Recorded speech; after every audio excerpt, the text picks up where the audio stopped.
Hey everybody, I wanted to let you know something that I found out this morning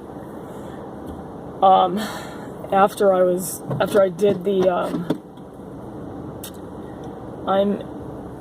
it's Starbucks, I have to admit. I was so tired after I did that video on the bull. I thought I was gonna die the next day. Oh man. Anyway, coffee really helps sometimes. Anyway, so this is what I found out. The bull constellation, Taurus. We talked about in that video that how the moon is in the bull, and how the bull represents judgment, and how the rapture is a moment of victory of the judgment type of scenario. The bride of Christ, those who belong to Jesus Christ, are his victory, his in the war. Okay, so this I did not know until this morning when I was looking at some stuff. There's two, I mentioned one, but there's two stars in the bull, and one of which is Aldebaran, and that one is in the bull's eye. So I've always loved that because I feel like it's symbolic of in the twinkling of an eye, is what the Bible says. The Lord will come in a twinkling of an eye at the last trump with the voice of an archangel, and the dead in Christ shall rise first, and those who are alive and remain shall be caught up with him in the clouds to meet the Lord in the air forever, and so shall we ever be with the Lord.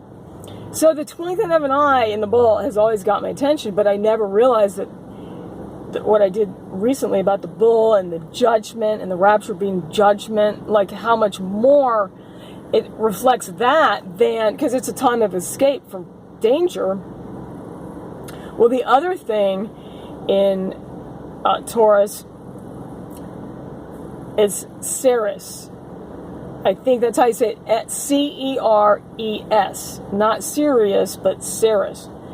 Now, this particular star, I look up the meaning of the name. It means wheat sheaves. Are you kidding me? Wheat sheaves? The harvest, the wheat. I'm like, oh my gosh.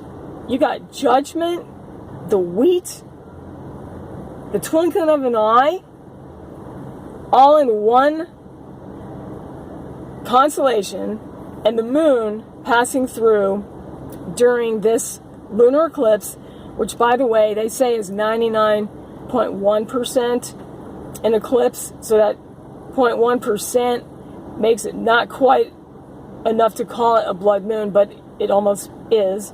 But it's the longest one in over 1,000 years. And it's also, a blood moon, of course, is a sign of impending doom and danger and destruction. And we've got all of this in Taurus. In fact, tonight the eclipse begins, but it will reach its maximum tomorrow, the 19th, which I said in the other video. So I'm going to show you a couple pictures here. I wanted to put this out right away because I am like blown away at this. So let me show you a couple things here.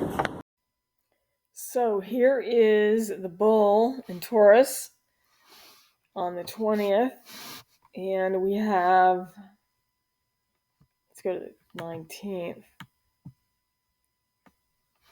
Okay, so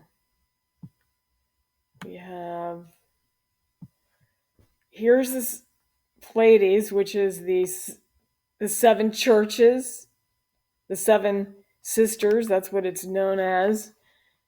And then we have the moon is right here, and see Ceres right here, Ceres. That is the one that means the wheat sheaves.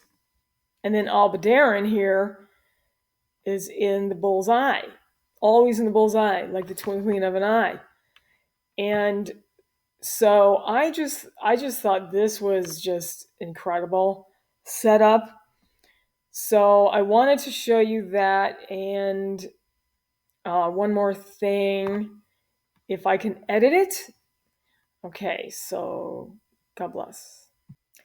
Yeah, I want to add one thing. As we're looking right here at the moon in Taurus in the bull, this is on November 20th. And on the 19th, tomorrow, it's going to be right here near the leg here. So on the 20th, it's up right near those horns, those steer horns that we talked about, where the sister saw that vision of the moon looking like steer horns. So I feel like when the moon is right next to these horns, it just seems very possibly it's, the Lord said, watch the moon in her dream. And it looks like these steer horns. So that's on the 20th. But I want to show you, look how the moon travels. On the 21st, it's all the way up here at the top of the horns. And then 22nd, you see the straight line right here. This is the moon. Now the moon is right here at Gemini. And on the 23rd, right in the center of Gemini, which is the bride and groom. That was what Gemini symbolized before they started calling it the twins. So very interesting that, the time of judgment and the bride, meaning the moon, on her way out of judgment into deliverance, into the bride and groom. I mean, it's amazing to me. So I'll leave you with that. And so we're on a real high watch, y'all. This is on the 23rd right here, this part where the moon's right in the middle. So keep looking up.